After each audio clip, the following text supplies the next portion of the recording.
Is that sausage? My mom made it with hamburger. See? She made lasagna the other night. Delicious. With sweet sausage along with the beef. I thought Karen's was good, but... Sweet sausage? In little pieces?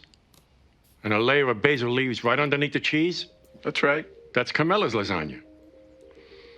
You're talking about...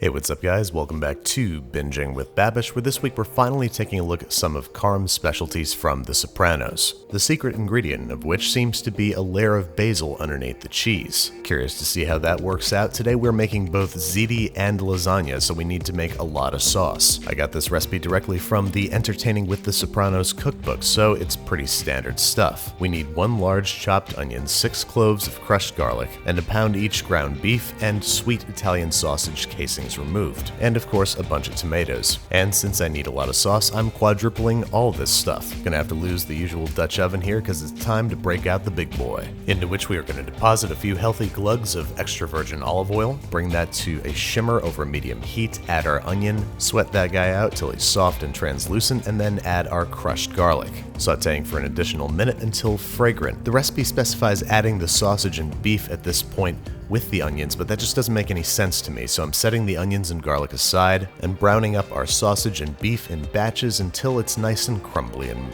brown. Then I'm going to drain off most of the fat, add the onions and garlic back to the pot, and add our tomatoes. 4 28-ounce cans of San Marzano tomatoes lightly crushed. Add our brown beef and sausage back to the party, stir to combine, and then we're also going to fill one of our tomato cans with water and dump it into the sauce. This sauce stands to lose a lot of moisture during the 1.5 hours it's about to spend on the stovetop. We're going to cover this guy up and bring him to a rolling, oh boy, that's too much of a simmer. Easy baby, shh, shh, shh, shh. Once your sauce is a little bit more calmed down, we're going to partially cover, reduce the heat way down low, about as low as your stove will go, and keep this just barely bubbling, stirring occasionally to make sure that nobody's scorching on the bottom of the pot for 1.5 hours, until the flavors are deep and sweet and melded and complex. Make sure you scrape down all this good stuff off the side of the pot too. It's essentially tomato paste, and it's going to help amp up the flavor of the sauce a little bit. Then during the last 5 minutes of cooking, we are adding a bunch of chopped basil, as well as seasoning to taste with kosher salt and freshly ground black pepper. All in all, this is a totally serviceable Italian meat sauce. I can only think of a couple things that I would do differently. Those are adding a few tablespoons of tomato paste to the onions and garlic before adding the tomatoes, and letting the sauce simmer with both a Parmesan cheese rind and a whole stem of basil. Either way, we're going to transfer this over to another vessel because this pot is perfect for boiling pasta. Lasagna noodles in particular, because they can be a bit finicky to cook. One of the central tenets of lasagna making is to make sure that you wildly undercook your pasta. You want it to be almost crunchy, which means no more than 4 minutes in the boiling water and then immediately removing into a pot or bowl of nice cool water to halt the cooking. Then, just like my mama used to do, we're laying these out onto a lint-free kitchen towel and setting those aside so as that we can begin assembly. Let's get our nice warm sauce off the stovetop, and then I'm going to use an aluminum foil lasagna pan so Janice can steal it and pass it off as her own. First, we're going to start with a healthy layer of sauce. We don't want any noodles sticking to the bottom of the pan,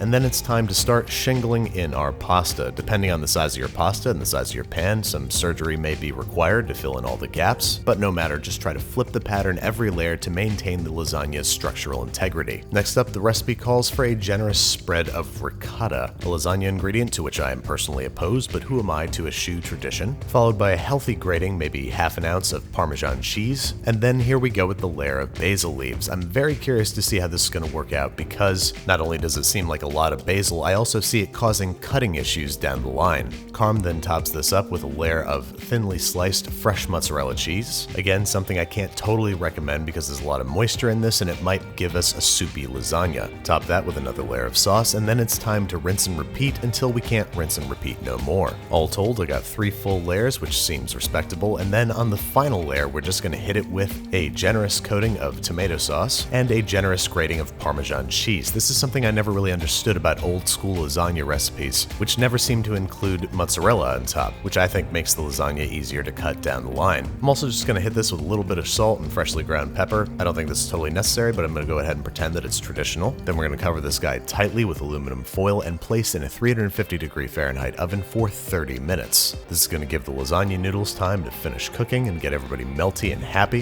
Then we're going to uncover and place back in the oven for 15 to 30 minutes until it's it's browned and bubbly on top. And I gotta say, this looks exactly like how I always imagined Garfield's lasagna looked. So whoops, wrong episode. Either way, we're letting this sit for at least 15 minutes before digging in. And as predicted, we've got some basil leaf interference here, but no matter because this is a pretty solidly stacked lasagna. And as it turns out, there's absolutely no such thing as too much basil. I just kind of wish it was chopped up and mixed up with the ricotta or something so it's a little bit more evenly dispersed and less intrusive in my lasagna consumption. If you want to see the badass from scratch Brad Leone and Babish style lasagna, go check out my Garfield lasagna video in the upper right hand corner right now, because otherwise we're on to making ziti, the oft discussed but rarely seen Carmela specialty. First up, we're cooking a pound of ziti to very al dente, about 5 minutes tops, extracting into a large bowl and tossing with a cup or two of gravy. Give that a nice mixeroo, and then it's time to negotiate our cheese. Everybody who's anybody loves little chunks of mozzarella in their baked ziti, so that's what we're gonna do. Another aluminum casserole, because all this stuff is going to neighbors and friends so I don't die. Spread half of the sauce ziti over the bottom of the casserole, and then we're gonna top that up with some gobs of ricotta. Again, I must object, but we are going for accuracy here. Spread that out as evenly as possible, and then sprinkle our half-inch chunks of fresh mozzarella over top. We are then going to top that up with a generous grating of Parmesan cheese, maybe ounce and a half's worth. The remaining half of our ziti, which we're going to spread out nice and even, make sure that none of that cheese is exposed to oxygen. Then we're going to top the whole thing off with another cup or two of gravy. Nothing is sadder in this world than under-sauced baked ziti. And lastly, another ounce or so of grated Parmesan until it looks like a nice light snowfall. And then it's the exact same process as before. We're covering tightly with aluminum foil and placing in a 350-degree Fahrenheit oven for 30 minutes. Removing and unwrapping so we can expose all that cheese and pasta to the loving warmth of the oven, and placing back inside for 15 to 20 minutes until it looks like this. Browned and bubbly and crispy and saucy and happy. Now again, this recipe makes a perfectly serviceable baked ziti. I'm almost less opposed to the Parmesan only topping because we're scooping instead of slicing, so a crispy, crunchy top is actually nice and welcome. The sauce is delicious, the cheese is delicious, the pasta is delicious, the ricotta's okay. We got ourselves a winner and an obvious member of the Clean Plate Club. But can we do better? And the answer is yes, by simply flying in the face of all tradition. My first atrocity, to use rigatoni instead of ziti. I like the ridges, which help grab onto the sauce and little bits of meat and help make each bite a little bit more inclusive. Next up, the mozzarella. Instead of fresh, we're going to use low moisture, full fat. This stuff melts up beautifully without pissing a bunch of extra liquid into our pasta al forno. Next up, and this is the really crazy one here,